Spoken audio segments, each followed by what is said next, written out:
বাড়িতে ঢুকে সাইফ আলী খানের উপর আক্রমণ, এলোপাথারি ছুরির আঘাতে গুরুতর জখম অভিনেতা।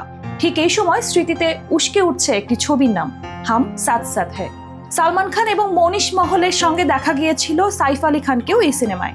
আর এই ছবির শুটিং এর সময়ই সালমানের বিরুদ্ধে উঠেছিল কৃষ্ণসার হরিণ শিকারের অভিযোগ। ২৬ বছর আগে সেই শিকারে সঙ্গ দিয়েছেন সাইফও। গত বছরই অভিনেতা সালমান খানের বাড়িতে গুলি চালানোর অভিযোগ ওঠে লরেন্স দলের বিরুদ্ধে। তার মাস কয়েক পরেই প্রকাশ্যে খুন হন সালমান ঘনিষ্ঠ মহারাষ্ট্রের রাজনীতিক বাবা সিদ্দিকী।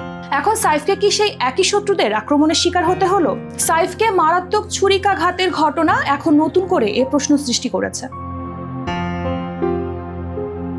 এই ঘটনার পর বলিউড তারকা এবং রাজনৈতিক ব্যক্তিরা প্রতিবাদ জানিয়েছেন। পশ্চিমবঙ্গের মুখ্যমন্ত্রী মমতা ব্যানার্জি এ বিষয়ে উদ্বেগ প্রকাশ করেছেন। মমতার কথায় এমনকি শাহরুখ সালমানের জীবন নিয়েও আশঙ্কা আছে, কখনো কখনো তাদেরকে হুমকি দেয়া হয়। মমতা আরো বলেন, বিষয়টা খুবই শঙ্কিত।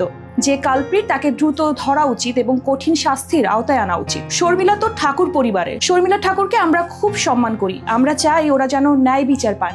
এরপর মুখ্যমন্ত্রী আরো বলেন, সাইফ যদিও সেই তালিকায় ছিল না, কিন্তু এটা দুর্ভাগ্যজনক। আমি যদিও জানি না যে এর পেছনে কোনো প্ল্যান আছে কিনা, সরকারের উচিত কড়া পদক্ষেপ নেওয়া।